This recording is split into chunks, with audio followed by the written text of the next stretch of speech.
नमस्कार, मैं हूं मीनू शर्मा और आप देख रहे हैं TV9 नेटवर्क। दिल्ली में प्रदूषण को कम करने के लिए लगातार दिल्ली सरकार प्रयास कर रही है। इसी कड़ी में दिल्ली में मोटर व्हीकल एग्रीगेटर 2023 स्कीम जो है लागू होने जा रही है। क्या है ये स्कीम, इससे कैसे फ़ायदा होगा दिल्ली वालों को और क्या कुछ चेंज होने वाला है, ये बात करेंगे। हमारे साथ कैलाश गहलोत जी हमारे साथ मौजूद हैं। कैसे हैं सर आप? मैं भी ठीक हूँ। अच्छा, मैं आपसे पूछना चाहती हूँ कि जो स्कीम है ये क्या है, इससे क्या पॉल्यूशन कम होने वाला है, इस स्कीम के बारे में थोड़ा बताइए। ये बड़ी इंटरेस्टिंग स्कीम है और देश में पहली बार किसी सरकार ने इस तरह का स्कीम को रोल आउट किया है और बहुत ही एग्रेसिव टारगेट्स इसमें रखे हैं। सो अगर इसको बिल्कुल सरल उसमें अगर हम समझने की कोशिश करें तो जितने भी एग्रीगेटर्स हैं किसी भी कैटेगरी में, उन सभी एग्रीगेटर्स को अपने जितने भी वाहन हैं, जितने भी व्हीकल्स हैं, वो 2030 तक सारे इलेक्ट्रिक में कन्वर्ट करने हैं जी। तो लाखों व्हीकल्स जो हैं वो इलेक्ट्रिक में कन्वर्ट होंगे। ई मोबिलिटी को हम बढ़ावा दे रहे हैं, उसको और पुश कर रहे हैं ताकि प्रदूषण में और कमी आए। जिस प्रकार से हमने ट्रांसपोर्ट में ही हमने पब्लिक ट्रांसपोर्ट को लगभग 80% फ्लीट को इलेक्ट्रिक बसेस में कन्वर्ट करने का हमने एक बहुत बड़ा विजन माननीय सीएम अरविंद केजरीवाल जी ने रोल आउट किया है और वो सिर्फ पेपर पे नहीं है जी। उसको हमने इम्प्लीमेंट करके हम दिखा रहे हैं। आज दिल्ली में सबसे ज़्यादा बसें अगर इलेक्ट्रिक बसेस किसी शहर में किसी स्टेट में हैं तो वो दिल्ली में है। 1000 से ऊपर हमारी बसें ऑलरेडी हो गई हैं। तो इसी प्रकार से ये भी एक बहुत इंटरेस्टिंग डायनामिक प्रोग्रेसिव स्कीम है जिससे कि हम ये मैंडेट कर रहे हैं कि जितने भी एग्रीगेटर्स हैं वो अपने फेज्ड मैनर में 2030 तक वो जितने भी व्हीकल्स हैं वो इलेक्ट्रिक होंगे। इसका मतलब 1 अप्रैल 2030 के बाद इसको अगर आप बिल्कुल और इन अ वेरी सिंपल वे अगर आप समझना चाहें तो चाहे वो पैसेंजर कैटेगरी है, मतलब ये ओला उबर जैसे, चाहे वो डिलीवरी सर्विस वाले जो हैं, है ना, अगर आप जैसे ऑर्डर करते हैं जी। तो जोमेटो, ग्रोसरी डिलीवरी और फूड डिलीवरी, या फूड डिलीवरी है, या फिर ई-कॉमर्स वाले हैं ना, फ्लिपकार्ट, जो अमेजोन, बिग बास्केट। सो ये जितने भी कैटेगरीज हैं जिनको हम एग्रीगेटर्स कह रहे हैं जी। तो 1 अप्रैल 2030 के बाद केवल इलेक्ट्रिक व्हीकल ही इनके पास होने चाहिए। ये बहुत अच्छी स्कीम है एक तरीके से, लेकिन इसको इम्प्लीमेंट करने में क्या सोचा है कि सरकार को किन दिक्कतों का सामना करना पड़ेगा? इसके बाद मैं एक और सवाल पूछूंगी आपसे। आप अभी इसकी चुनौतियां क्या होने वाली है, क्या टारगेट रखा है, कैसे आप मैनेज करेंगे, आप पहले वो बता दीजिए। तो इसमें दूसरी जो चीज़ है, पहली बार दिल्ली में बाइक टैक्सी को हमने अलाउ किया है। हाँ, मैं इसी जाने वाली थी। ठीक है। सो क्योंकि इसमें मैं समझ रहा हूँ काफ़ी हमारे मेरे ख्याल से बड़ी संख्या में जो युवा है, स्पेशली है यूथ जो है, वो इसमें अपना एक रोजगार के रूप में जी। और फुल टाइम भी नहीं, कोई कॉलेज जा रहा है तो कुछ टाइम के लिए बाइक टैक्सी के रूप में, कोई ऑफिस जा रहा है तो जाते हुए और आते हुए। सो देयर ये बीच में भी कई इन चीजों को तो वो एक लाइवलीहुड का ऑप्शन भी है जी। पैसे भी कमा रहे हैं और फ्लेक्सिबिलिटी भी है। तो इसलिए फिर हमने इसको पूरा लीगल फ्रेमवर्क उसका बनाया और फर्स्ट टाइम दिल्ली में बाइक टैक्सीज को हमने अलाउ किया है राइट। और हमने उस पर कंट्रोल रखा है क्योंकि एक पैसेंजर सेफ्टी से जुड़ा हुआ मुद्दा है। और इसमें इंटरेस्टिंग चीज़ हमने रखी है, हालांकि इससे थोड़ा कहीं ना कहीं कुछ परेशानी ज़रूर होगी लेकिन इसमें पोल्यूशन को भारी कमी इसमें होगी। ये है कि 100% डे 1 से बाइक टैक्सी केवल इलेक्ट्रिक ही हो सकती है जी। सो ये एक बहुत बड़ा मैंडेट है और देश में पहली बार किसी सरकार ने इतना कठोर स्टेप लिए हैं पोल्यूशन को कम करने के लिए जी। बिल्कुल। दूसरी चीज़ आपने पूछी किन चुनौतियों का सामना करना पड़ेगा, चैलेंजेस क्या हैं। देखिए, सबसे बड़ा चैलेंज तो ये है कि देश में पहली बार ऐसी चीज़ हो रही है। सो आप जब भी फर्स्ट होते हैं किसी भी चीज़ में तो फिर आपकी मुश्किलें और बढ़ जाती हैं क्योंकि you don't have anything to fall back on. क्योंकि जब आप किसी चीज़ को फॉलो करते हैं तो आपके पास ऑलरेडी लर्निंग्स हैं दूसरे को देख के। लेकिन I think that is what Arvind Kejriwal is known for. कोई भी किसी भी रूप में पहली बार करने में वो हमेशा तत्पर हैं अगर उससे पब्लिक को बेनिफिट हो रहा है। And that is why we say that Arvind Kejriwal model of governance है ना, या दिल्ली का जो गवर्नेंस मॉडल है वो और लोग फिर फॉलो करते हैं, and Delhi leads the way, shows the way for other states to follow. और इसमें सबसे बड़ा जो चैलेंज होगा वो ये होगा कि जब भी कोई नई पॉलिसी आती है, नई स्कीम आती है, तो एक रेजिस्टेंस होता है फॉर एनी ऑर्गेनाइजेशन। अब इसमें अगर आप देखें टारगेट्स, तो मैंने बाइक टैक्सी का आपको बता दिया कि वो 100% डे 1 से इलेक्ट्रिक है। सो टू व्हीलर का जो है वो पैसेंजर कैटेगरी में it is 100% electric from day 1। लेकिन आप 3 व्हीलर की बात करें तो पैसेंजर वाली कैटेगरी में पहले 6 महीने में 10% उसको कन्वर्ट करना है आपको। उसके बाद नेक्स्ट 6 मंथ्स में, that is 1 year from date of notification, 25%। So on an average अगर आप देखेंगे तो 25% उसकी फ्लीट का कन्वर्जन, 25% जो नए व्हीकल्स वो ऑन बोर्ड करेगा उसका इलेक्ट्रिक होना चाहिए।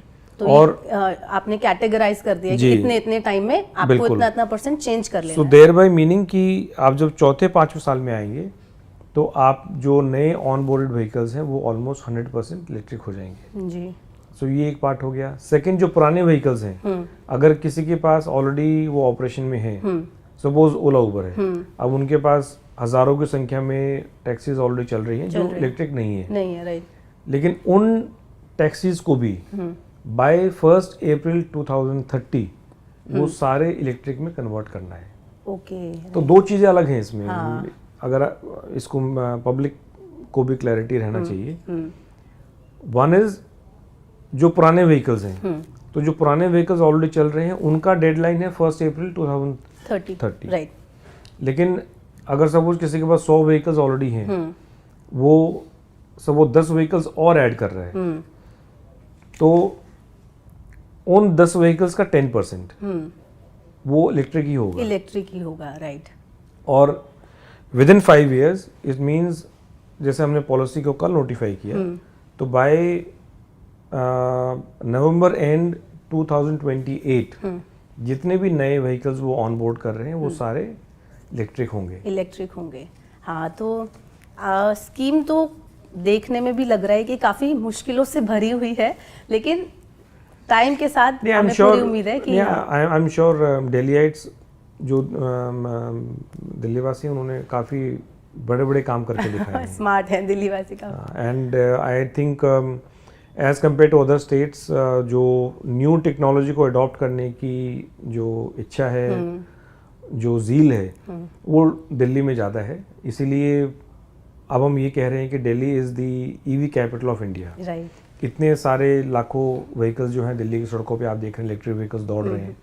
पब्लिक जो चार्जिंग इंफ्रास्ट्रक्चर का जो नेटवर्क है वो बढ़िया हम लगातार करते जा रहे हैं। तो उस प्रकार से अगर आप देखेंगे तो चैलेंजेस जो आएंगे वो हम साथ मिलके उनको हम दूर करेंगे। राइट। अच्छा, आपने इसमें बताया मुझे कि इस तरह से आप लागू करने की सोच रहे हैं, इस तरीके से ये प्रोसेस में लाया जाएगा।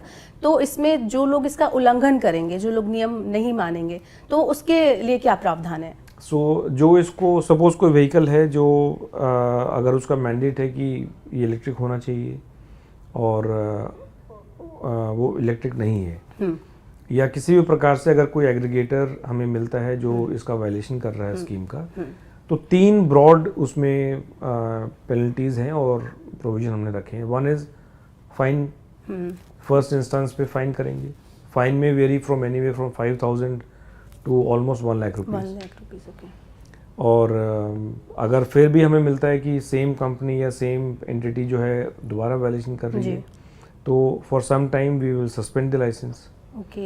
और अगर फिर भी हमें लगता है कि इसकी इच्छा ही नहीं है इस स्कीम को फॉलो करने की, then will cancel the license. इसका मतलब उसके जो व्हीकल्स हैं वो नहीं चल पाएंगे, then we can impound the vehicles और उसको बिल्कुल बैन कर सकते हैं जी। तो जैसे ये स्कीम जो है, ओला उबर जैसे जो कैब एग्रीगेटर्स होते हैं, लोग बाग ऑफिस जाते हैं, ऑफिस से आते हैं, यूज़ करते हैं, तो क्या फेयर बढ़ने की गुंजाइश है? क्या फेयर बढ़ जाएंगे, या आप उसको लेकर भी कुछ फिक्स करने वाले हैं कि लोगों का जेब और ढीली होने वाली है या नहीं? नहीं, इलेक्ट्रिक व्हीकल्स वैसे देखें तो जो उनका ऑपरेशनल कॉस्ट है और जो रनिंग कॉस्ट है वो दूसरे व्हीकल्स के मुकाबले तो कम रहता है, कम रहते हैं। क्योंकि इलेक्ट्रिसिटी स्पेशल फेयर्स हैं अगर आप इलेक्ट्रिक व्हीकल को चार्ज कर रहे हैं जी दिल्ली में चीपेस्ट है, जी और जो चार्जर लगाने की बात है वो भी चीपेस्ट है पूरे देश में, मैं तो बल्कि कहूँगा पूरी दुनिया में चीपेस्ट है फिलहाल दिल्ली में। तो फेयर बढ़ने की बात तो खैर मुझे नहीं लग रही है। और जो फेयर्स हमने from time to time notify किए हैं, आई थिंक 2-3 years बैक भी है नोटिफाइड, जहां हमने ऑटो के भी और टैक्सीज के भी फेयर बढ़ाए थे जी। सो आई थिंक जो कॉस्ट इन्फ्लेशन है और जो महंगाई की वजह से जो उसको कंफर्ट मिलना चाहिए वो ऑलरेडी हम दे चुके हैं जी। अच्छा, अगला मेरा सवाल रहेगा कि 2030 तक का आपने लक्ष्य रखा है, इस दरमियान कितनी बार रिव्यू होगी ये स्कीम? क्या रिव्यू करने की सोचा है आपने कि किस तरह से आप रिव्यू करेंगे, कैसे कंफर्म करेंगे? नहीं, ये तो जो फीडबैक आएगा and we will have stakeholders meeting from time to time, और वैसे भी पब्लिक का फीडबैक आता रहता है। सो अगर हमें लगा कि कोई ऐसी चीज़ है जो तो कुछ हमसे मिस हो गई, क्योंकि फर्स्ट टाइम मैंने कहा कि this is the first time इस तरह की स्कीम रोल आउट हुई है और इतने एग्रेसिव टारगेट्स हमने दिए हैं, तो अगर ज़रूरत हुई तो बिल्कुल हम रिव्यू करने के लिए हम तैयार हैं। जी जी। अभी जैसे आपने बोला कि जो चल रहे हैं ऑलरेडी व्हीकल्स वो भी रहेंगे, ईवी की तरफ हम बढ़ रहे हैं, तो मेरे हिसाब से ऐसा मेरा ये सवाल है कि दिल्ली की सड़कों पर वैसे ही बहुत व्हीकल्स हैं, जो वाहनों की संख्या है वो काफ़ी ज़्यादा है। 80 लाख 2 व्हीलर्स हैं, 33 लाख से ज़्यादा 4 व्हीलर्स हैं, 1 करोड़ के तकरीबन हम लोग पार कर चुके हैं कुल आंकड़ा जो है। तो इस पर भी सरकार ने कुछ सोचा है, उनकी लिस्ट में है ये कि वाहनों की संख्या भी एक समस्या है? देखिए, हमने उस प्रकार से हमने कोई अभी नहीं सोचा है कि कोई जैसे और कंट्रीज हैं, सिटीज़ हैं जहां आई थिंक मैंडेट है you can have only 1 car, right. क्योंकि इवन एज ए मिनिस्टर मेरा ये एक्सपीरियंस रहा है और सीएम साहब का भी बार बार ये सोच भी है, उनका विजन भी है कि जितना ज़्यादा हम स्ट्रिक्ट रूल्स बनाते हैं फिर उतनी ही पब्लिक उनको उसका लूपहोल ढूंढने में लग जाती है, and corruption also increases. So I think ये चीज़ कहीं ना कहीं from within आनी चाहिए as a citizen and as a Delhiite कि as a responsible government हम तो public transport को strengthen लगातार करते आ रहे हैं। तो कहीं ना कहीं ये अच्छा प्रीमियम बस जो स्कीम है वो भी हमने अभी लॉन्च किया है। सो आई थिंक रिस्पॉन्सिबिलिटी सिटीजन पे भी है कि अगर हमें अपने शहर को, अपने देश को और अच्छा बनाना है, साफ बनाना है, तो कहीं ना कहीं हमें पब्लिक ट्रांसपोर्ट को और हमें यूज़ करना चाहिए। जी जी जी। तो जितना ज़्यादा पब्लिक ट्रांसपोर्ट यूज़ होगा उतने ही प्राइवेट व्हीकल्स भी कम होंगे जी, ट्रैफिक भी कम होगा, कंजेशन कम होगा और पोल्यूशन भी कम होगा। So I think that responsibility lies equally with the government and responsibility lies equally with the citizen also. Right, आपने एकदम सही कहा। तो जैसे हम लोग कुल मिलाकर ये है कि हम ईवी की तरफ बढ़ रहे हैं और लोगों को भी जागरूक कर रहे हैं कि वो लोग भी ईवी की तरफ बढ़े, तो क्या सिर्फ व्हीकल से ही पॉल्यूशन होता है दिल्ली में, और भी इसके और कौन कौन से सोर्सेस होते हैं, या व्हीकल पॉल्यूशन सबसे ऊपर है? सो मैंने बार बार कहा है, कोई हमारे पास एज सच कोई इंस्ट्रूमेंट तो फिलहाल उस प्रकार से नहीं है कि तुरंत जो बता दे कि हाँ कि कितना, लेकिन एज पर दी रिपोर्ट्स या जो जर्नल्स हैं, जो स्टडीज़ होती हैं, लगभग 18 से 20% जो है वो व्हीकल्स का रहता है कंट्रीब्यूशन जी ओवरऑल पोल्यूशन में। जी जी। तो मैंने पहले भी कहा है कि आप सोचिए, अगर हमारे जितने भी प्राइवेट व्हीकल्स हैं, हम अपने बसेस को तो हम इलेक्ट्रीफाई कर ही रहे हैं, और जितने भी सोचिए और जो व्हीकल्स हैं अगर वो सारे इलेक्ट्रिक हो जाए तो इसका मतलब 20% पोल्यूशन और कम हो जाएगा तुरंत। तो 25% दिल्ली सरकार ने लगभग पिछले 7-8 साल में कम किया है जी। वो रिपोर्ट तो हमारी नहीं है, वो तो सेंटर की है। राइट। तो ऐसा नहीं है कि हम अपनी पीठ थपथपाने में लगे हुए हैं। सेंटर की रिपोर्ट है, we are relying on that report which was tabled in the parliament. तो उसके हिसाब से लगभग 25% पोल्यूशन कम हुआ। अब सोचिए, अगर हम अगले 4-5 साल में जितना भी व्हीकल है सड़कों पे दिल्ली की, उसको हम इलेक्ट्रिक कर दें जी तो 20% और कम हो जाएगा। जी तो इसका मतलब लगभग 45% पोल्यूशन जो है वो कम। ओवरऑल कम हो जाएगा। And I think that is a very aggressive target, और उसमें बहुत ज़्यादा कमी फिर हमें देखने को मिलेगी पोल्यूशन में। जी जी, एग्रेसिव टारगेट तो है ये। तो जैसे अभी अपनी सेंट्रल गवर्नमेंट की बात की, तो केंद्र सरकार का 2070 तक नेट जीरो का जो लक्ष्य है, क्या आपको लगता है दिल्ली उसे पहले अचीव कर लेगी, जिस तरह से दिल्ली आगे बढ़ मैं तो रही है? चाहता हूँ कि 2030 तक ये अचीव कर लेंगे। अच्छा, नहीं, हाँ बिल्कुल कर लेगी। तो थैंक यू सो मच हमारे साथ बनने के लिए। दिल्ली की जनता को आप क्या कहना चाहेंगे, कितना सपोर्ट कर रही है, कितने सपोर्ट की भी ज़रूरत है? मैं दिल्ली की जनता को यही कहना चाहूँगा कि हम सब ने साथ मिलके, सरकार ने और जनता ने, और ये भी कहना गलत नहीं है और बार बार ये हमने कहा है, सीएम साहब ने भी बार बार ये कहा है कि कोई भी पॉलिसी, कोई भी स्कीम जिसमें जनता का पार्टिसिपेशन ना हो, पब्लिक पार्टिसिपेशन ना हो, वो कभी कामयाब नहीं हुई। जी It is only because of the active participation of the public ji that a scheme succeeds. जी तो मुझे पूरा यकीन है कि चाहे वो प्रीमियम बस वाली स्कीम है, चाहे ये कैब एग्रीगेटर वाली स्कीम है, दोनों स्कीम में हमें पूरा सहयोग मिलेगा, जनता का पूरा आशीर्वाद मिलेगा। जी जो और स्टेक होल्डर्स हैं, कुछ stakeholders I am sure नाराज़ भी होंगे, लेकिन काफ़ी बार लार्जर पब्लिक इंटरेस्ट को देखते हुए सरकार को कुछ कठोर कदम उठाने पड़ते हैं। I am sure we will get full support and participation of all the stakeholders, और हम ये दोनों स्कीम बहुत बढ़िया तरीके से दिल्ली में इम्प्लीमेंट करके हम दिखाएंगे। जी, हमें भी पूरी उम्मीद है कि आप अपने लक्ष्य को बहुत टाइमलाइन के साथ बहुत ही अच्छे से फॉलो करेंगे, बहुत ही अच्छे से अचीव करेंगे। Thank you sir, thank you so much. तो देखा आपने कि अभी कैलाश गहलोत जी ने हमें बताया कि ये स्कीम क्या है और कैसे वो इसको लक्ष्य तक पहुंचाएंगे, कैसे हासिल करने वाले हैं। लेकिन एक ज़रूरी बात यह है कि प्रदूषण के खिलाफ लड़ाई सिर्फ सरकार की नहीं है, आपकी और हमारी भी है। तो आप भी सरकार का साथ दें, नियम को फॉलो करें और देखते रहिए TV9 नेटवर्क।